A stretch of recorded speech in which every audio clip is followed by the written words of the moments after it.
ಆದ್ಮೇಲೆ ನಮ್ಮ ಚಾನಲ್ಗೆ ಸ್ವಾಗತ. ಸ್ನೇಹಿತರೆ, ನಮ್ಮ SLC ವಿದ್ಯಾರ್ಥಿಗಳಿಗೆ ಎಕ್ಸಾಮ್ 1 ಕಂಪ್ಲೀಟ್ ಆಗಿದೆ. ಸಾಕಷ್ಟು ಜನ ವಿದ್ಯಾರ್ಥಿಗಳಿಗೆ ರಿಸಲ್ಟ್ ಯಾವಾಗ ಬರುತ್ತೆ ಅನ್ನುವಂಥ ಒಂದು ಕ್ಯೂರಿಯಾಸಿಟಿ ಇದೆ. ಅದೇ ಥರ ನೀವು ಸಾಕಷ್ಟು ವೆಬ್ಸೈಟ್ಗಳನ್ನ ಚೆಕ್ ಮಾಡ್ತಾ ಇರ್ತೀರಿ. ಅಲ್ಲಿ ಇಲ್ಲಿ ಏನೇನೋ ಆವಾಗ ರಿಸಲ್ಟ್ ಅನೌನ್ಸ್ ಆಗುತ್ತೆ, ಇವಾಗ ರಿಸಲ್ಟ್ ಅನೌನ್ಸ್ ಆಗುತ್ತೆ ಅಂತೇಳಿ ಸಾಕಷ್ಟು ನ್ಯೂಸ್ ಹರಿದಾಡ್ತಾ ಇರುತ್ತೆ. ಹೀಗಾಗಿ ತಮ್ಮ ಒಂದು ಕೂಡ ಡೌಟ್ ಇರುತ್ತೆ ಯಾವಾಗ ರಿಸಲ್ಟ್ ಅನೌನ್ಸ್ ಆಗುತ್ತೆ ಅಂಥೇಳಿ. ಹೀಗೆ ಅದಕ್ಕೆ ಸಂಬಂಧಪಟ್ಟಂಥ ಒಂದಷ್ಟು ಇನ್ಫಾರ್ಮೇಷನ್ ಕೊಡಬೇಕು ಅಂಥೇಳಿ ಇವತ್ತು ಈ ವಿಡಿಯೋ ಮಾಡ್ತಾ ಇರೋದು. ಈಗ ರಿಸಲ್ಟ್ ಅನ್ನುವಂಥ ವಿಷಯಕ್ಕೆ ಬಂದರೆ,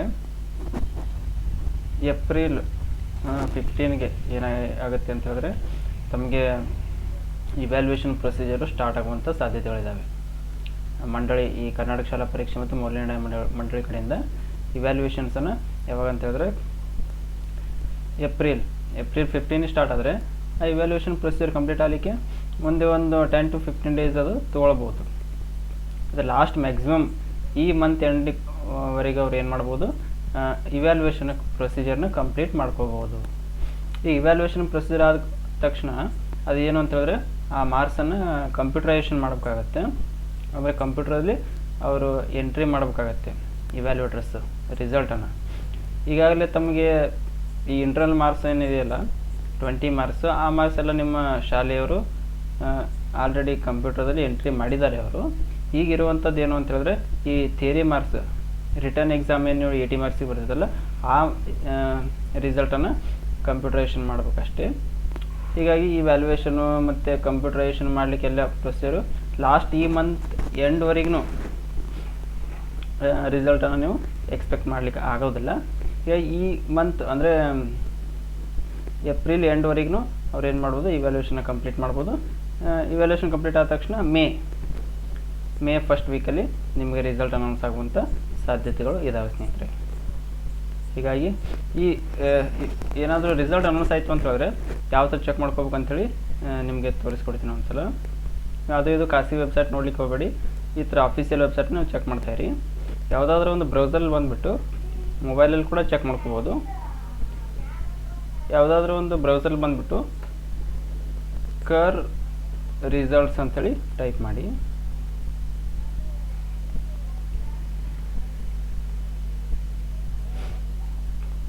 ಈ ಥರ ಕರ್ ರಿಸಲ್ಟ್ಸ್ ಅಂತ ಇಷ್ಟೇ ಟೈಪ್ ಮಾಡಿ ಸರ್ಚ್ ಕೊಡಿ. ಕೊಟ್ಟ ತಕ್ಷಣ ಇಲ್ಲಿ ಬರುತ್ತೆ ನೋಡಿ, ಫಸ್ಟ್ ಕರ್ನಾಟಕ ಎಕ್ಸಾಮಿನೇಷನ್ ರಿಸಲ್ಟ್ 2025 ಅಂತ ಇರುತ್ತೆ. ಇದ್ರ ಮೇಲೆ ಈ ಥರ ಕ್ಲಿಕ್ ಮಾಡಿ. ಕ್ಲಿಕ್ ಮಾಡಿದ ತಕ್ಷಣ ಇಲ್ಲಿ ನೋಡ್ಬೋದು ಕರ್ನಾಟಕ ಎಕ್ಸಾಮಿನೇಷನ್ ರಿಸಲ್ಟ್ 2025 ಅಂತ ಇರುತ್ತೆ. ಕರ್ನಾಟಕ ಶಾಲಾ ಪರೀಕ್ಷೆ ಮತ್ತು ಮೌಲ್ಯನಿರ್ಣಯ ಮಂಡಳಿ ಅಂತ ಇರುತ್ತೆ ಸೇಮ್. ಇಲ್ಲಿ 2025 ದ್ವಿತೀಯ PUC ಪರೀಕ್ಷೆ 1ರ ಫಲಿತಾಂಶ ಪ್ರಕಟ ಅಂತದಲ್ಲ, ಆಲ್ರೆಡಿ PUC ರಿಸಲ್ಟ್ ಅನೌನ್ಸ್ ಆಗಿದೆ. ಬಟ್ ಇಲ್ಲಿ ನಿಮ್ಮದು ಏನಿರುತ್ತೆ ಅಂತ ಹೇಳಿದ್ರೆ 2025 SLC ಪರೀಕ್ಷೆ 1ರ ಫಲಿತಾಂಶ ಅಂತ ಇರುತ್ತೆ, ಅಪ್ಡೇಟ್ ಆಗಿರುತ್ತೆ ಅದು. ಅದ್ರ ಮೇಲೆ ಈ ಥರ ಕ್ಲಿಕ್ ಮಾಡಿದ ತಕ್ಷಣ ನಿಮಗೆ ರಿಜಿಸ್ಟರ್ ನಂಬರ್ ಕೇಳುತ್ತೆ, ರಿಜಿಸ್ಟರ್ ನಂಬರ್ ಹಾಕಿ ಸಬ್ಮಿಟ್ ಕೊಟ್ಟರೆ ಸಾಕು. ರಿಜಿಸ್ಟರ್ ನಂಬರ್ ಸಬ್ಮಿಟ್ ಕೊಟ್ಟರೆ ಸಾಕು, ನಿಮ್ಮ ರಿಸಲ್ಟ್ ಏನಾಗುತ್ತೆ ಡಿಸ್ಪ್ಲೇ ಆಗುತ್ತೆ ಸ್ನೇಹಿತರೆ. ಹೀಗಾಗಿ ಈ ಡಿಸ್ಕ್ರಿಪ್ಷನ್ ಲಿಂಕ್ ಕೂಡ ಕೊಟ್ಟಿದ್ದೆ ನಾನು, ಅದ್ರ ಮೇಲೆ ಕ್ಲಿಕ್ ಮಾಡಿ ಕೂಡ ನೀವು ಏನು ಮಾಡ್ಬೋದು, ರಿಸಲ್ಟನ್ನು ಚೆಕ್ ಮಾಡ್ಕೋಬೋದು. ಮತ್ತೇನಾದರೂ ಅಪ್ಡೇಟ್ಸ್ ಇದ್ದರೆ ಈ ರಿಸಲ್ಟನ್ನು ಆದಮೇಲೆ ರಿವ್ಯಾಲ್ಯೂಷನ್ ಸಂಬಂಧಪಟ್ಟಿರುವಂಥದ್ದು, ಯಾವ ಥರ ಆನ್ಲೈನ್ ಅಪ್ಲಿಕೇಶನ್ ಆಗಬೇಕು ಮತ್ತು ರೀಟೋಟ್ಲಿಂಗ್ ಯಾವ ಥರ ಹಾಕಬೇಕು, ಎಲ್ಲನೂ ಪ್ರೊಸೀಜರ್ ಇರುತ್ತೆ ಆನ್ಲೈನಲ್ಲಿ, ಯಾವ ಥರ ಹಾಕ್ಬೇಕು ಅಂತೇಳಿ ನಾನು ನಿಮಗೆಲ್ಲ ತಿಳಿಸ್ತಾನೆ ಬರ್ತಿರ್ತೀನಿ.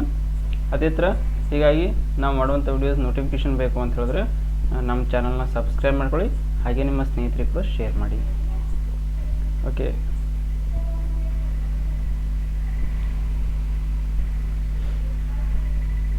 ರಿಸಲ್ಟು ಅನೌನ್ಸ್ ಆಗುತ್ತೆ, ಭಾಳ ವರಿ ಮಾಡುವಂಥ ಅವಶ್ಯಕತೆ ಇಲ್ಲ. ಈಗ ನೆಕ್ಸ್ಟ್ ಮಂತಲ್ಲಿ ಫಸ್ಟ್ ವೀಕಲ್ಲಿ ತಮಗೇನಂತ ರಿಸಲ್ಟ್ ಅನೌನ್ಸ್ ಆಗುವಂಥ ಸಾಧ್ಯತೆಗಳು ಇದ್ದಾವೆ ಉನ್ನತ ಮೂಲಗಳಿಂದ ತಿಳಿದು ಬಂದಿರೋ ಪ್ರಕಾರ. ಭಾಳ ವರಿ ಮಾಡ್ಲಿಕ್ಕೆ ಹೋಗಿ ರಿಲ್ಯಾಕ್ಸ್ ಆಗಿರಿ, ಭಾಳ ಟೆನ್ಷನ್ ಮಾಡ್ಕೊಳಕ್ಕೆ ಹೋಗ್ಬಿಡಿ. ರಿಸಲ್ಟ್ ಅನೌನ್ಸ್ ಆಗುತ್ತೆ. ಇವ್ಯಾಲ್ಯೂಯೇಟರ್ಸ್ ಕೂಡ ಏನು ಅದೇ ಹಂತದಲ್ಲಿ ಕೂಡ ಅವರು ಕೂಡ ಇವ್ಯಾಲ್ಯೂಯೇಷನ್ ಪ್ರೊಸೀಜರ್ ಸ್ಟಾರ್ಟ್ ಆಗುತ್ತೆ ಇನ್ನೊಂದು ಕೆಲವು ದಿನಗಳಲ್ಲಿ. ಹೀಗಾಗಿ ಸ್ಟೂಡೆಂಟ್ಸ್ ಏನು ಭಾಳ ವರಿ ಮಾಡುವಂಥ ಅವಶ್ಯಕತೆ ಇಲ್ಲ. ಮತ್ತೇನೋ ಅಪ್ಡೇಟ್ಸ್ ಏನಾದರೂ ಚೇಂಜಸ್ ಬಂದರೆ ನಾನು ಮತ್ತೆ ತಿಳಿಸ್ತಾ ಇರ್ತೀನಿ. ಹೀಗಾಗಿ ನಮ್ಮ ಚಾನಲ್ನ ಸಬ್ಸ್ಕ್ರೈಬ್ ಮಾಡ್ಕೊಳ್ಳಿ, ಅಂದರೆ ನೋಟಿಫಿಕೇಷನ್ ನಾವು ವಿಡಿಯೋ ಮಾಡಿದಾಗ ನಿಮ್ಗೆ ನೋಟಿಫಿಕೇಷನ್ ಬರುತ್ತೆ ಸ್ನೇಹಿತರೆ.